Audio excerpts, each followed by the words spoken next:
दोस्तों नमस्कार, स्वागत है आपका लॉयर्स एंड जस्टिस पे। कैब फोर्सेस के बहुत सारे प्रॉब्लम्स में या फिर कहीं मुद्दों में एक प्रॉब्लम ये भी थी कि कैडर बेस उनका प्रमोशन जल्दी से नहीं हो पाता है, जबकि रूल ये है कि पूरे सर्विस रिकॉर्ड में कम से कम 3 बार उनको प्रमोशन दिया जाए। बहुत सारे मुद्दे इसके अंदर उठे और ये हाई कोर्ट में भी पहुंचा। इसको जब हाई कोर्ट ने इसको अलाउ किया तो ये सुप्रीम कोर्ट में चैलेंज हुआ। 23 मई 2025 को कैडर बेस्ड और प्रमोशन से जुड़े मुद्दे का एक जजमेंट पास हुआ, संजय बनाम यूनियन ऑफ इंडिया। तो ये जो जजमेंट आया है दोस्तों, उसी जजमेंट पे हम थोड़ी सी आज बात करेंगे कि उसका मेन फोकस क्या था, सुप्रीम कोर्ट ने क्या रिलीफ दिया कैब फोर्सेस को, group A services, group A के सर्विस एम्प्लॉयज़ को और बाकी एम्प्लॉयज़ को। तो आइए शुरू करते हैं, बने रहिएगा मेरे साथ। दोस्तों सबसे पहले मैं थोड़ा सा आपका इंट्रो करा दूं कि ये जो जजमेंट है ये कैब फोर्सेस के लिए है, यानी कैब फोर्सेस के उन सभी कहें एम्प्लॉयज़ पर लागू होती है जो कि सीआरपीएफ में हैं, बीएसएफ में हैं, आईटीबीपी में हैं, एसएसबी में हैं। मैं आपको केस से थोड़ा सा परिचय भी करा दूं। इस केस का नाम है Sanjay Prakash versus union of India and others. ये सुप्रीम कोर्ट का जजमेंट है जो कि 23 मई 2025 को पास हुआ। इसमें जस्टिस एएस ओका साहब इसमें बेंच में रहे, डिवीजन बेंच का जजमेंट है। इसमें उनका लास्ट डे था, उसी दिन जजमेंट पास हुआ। अब दोस्तों अगर इसमें देखेंगे तो मूल निर्णय अगर देखें तो दिल्ली उच्च न्यायालय द्वारा 27 जुलाई 2020 को जो निर्णय दिया गया था वो चैलेंज था, उसका इसमें उसको बरकरार रखते हुए इसको और सुधार करते हुए जजमेंट पास किया। तो जो इसमें मूल मुद्दा है वो था कैडर रिव्यू के बाद सृजित पदों को भरना और अफसरों के प्रमोशन की प्रक्रिया। तो जो प्रक्रिया है वो कैसे फॉलो की जानी चाहिए इस जजमेंट में कंप्लीट बताई गई है। कमेंट बॉक्स में कमेंट करके बताइएगा कि क्या प्रक्रिया अभी चल रही है कैब फोर्सेस में और इस जजमेंट के बाद क्या इफेक्ट पड़ेगा। यदि आप में से किसी को जजमेंट चाहिए तो आप मुझे बताइए, मैं आपको दे दूंगा।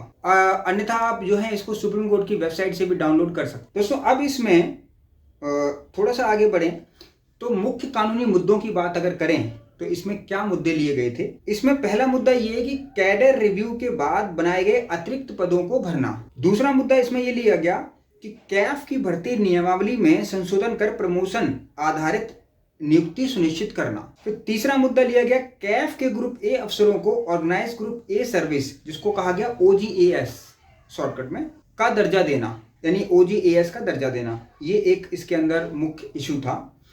छठे वेतन आयोग की सिफारिशों को लागू करना। तो अब इसमें थोड़ा सा आगे बढ़ें तो मुख्य मैं इसके अंदर आपको बुलेट पॉइंट्स इसकी जजमेंट के बताता हूँ। जजमेंट अगर चाहिएगी तो आप ले लीजिएगा, ये सुप्रीम कोर्ट की वेबसाइट पर भी अवेलेबल है और भी बहुत सारी वेबसाइट्स पे भी अवेलेबल हो जाएगी अगर नहीं है अभी तो, और मुझसे चाहिए तो मैं भी प्रोवाइड करा दूंगा। सुप्रीम कोर्ट के निर्णय के जो इस जजमेंट के मुख्य बिंदु हैं वो ये हैं। पहला, अतिरिक्त पदों की भर्ती। सुप्रीम कोर्ट ने दिल्ली हाई कोर्ट के इस निर्देश को बरकरार रखा कि 2016 की कैडर समीक्षा के बाद बनाए गए सभी नए पदों को मौजूदा भर्ती नियमों के अनुसार भरा जाए। आप समझ रहे हैं।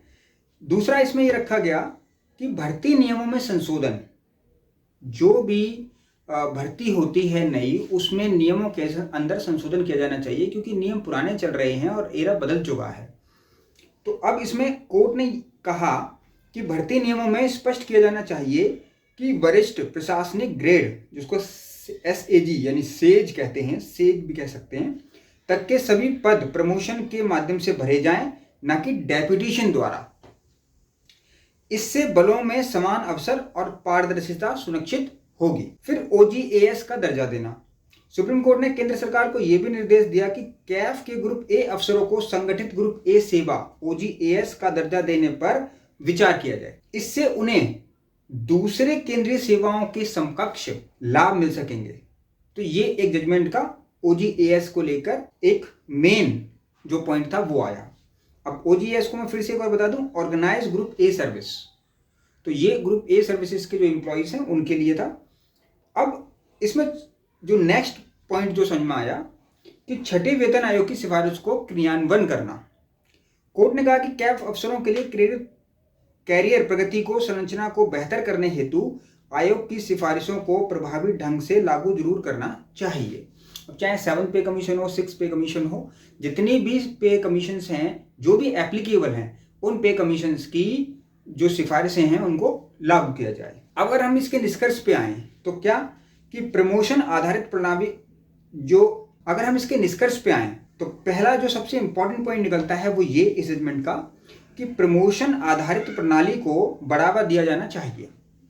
प्रमोट कीजिए, जैसा कि कैफ फोर्सेस के लिए 3 तो है ही प्रमोशन, तो उनको प्रमोट कीजिए। कई बार ऊपर वैकेंसी नहीं होती जिसकी वजह से प्रमोशन नहीं हो पाता है।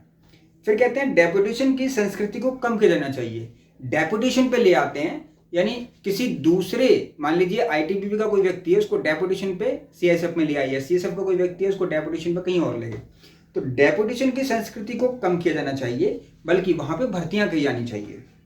ओजीएएस का दर्जा दिए जाने से अफसरों की सेवा स्थितियां और करियर ग्रोथ बेहतर होगी, ये भी कहा जजमेंट में। केंद्र सरकार को अपने स्तर पर सुधारात्मक कदम शीघ्र उठाने होंगे, ये भी इस जजमेंट के अकॉर्डिंग निष्कर्ष निकल कर आता है दोस्तों। तो ये कैफ फोर्सेस के लिए एक बहुत बड़ा निर्णय है। अगर दोस्तों इसको आप पूरा पढ़ेंगे तो आप ये देखेंगे कि कैफ फोर्सेस के लिए सुप्रीम कोर्ट ने बहुत अच्छी गाइडलाइन पास की है, जो कि आने वाले टाइम पे आपके करियर को पूरे रूप से प्रभावित करेगी और एक अच्छे कैरियर और कैडर की ओर आपको लेके जाएगी दोस्तों। इस जजमेंट में अगर आपको कुछ और चाहिए या जजमेंट चाहिए तो आप मुझे, मैं फिर से बोल रहा हूँ, आप मुझे लिखिएगा, मैं आपको कमेंट बॉक्स में लिख दीजिएगा, मैं आपको प्रोवाइड करा दूंगा। दूसरा, आप इसको सुप्रीम कोर्ट की वेबसाइट से भी डाउनलोड कर सकते हैं, लेकिन अगर आपको वहाँ नहीं मिलती है तो आप मुझे बता दीजिएगा, मैं आपको दे दूँगा। इस जजमेंट को जरूर पढ़िए, आपके लिए ही है। मिलते हैं अगली वीडियो में। नमस्कार।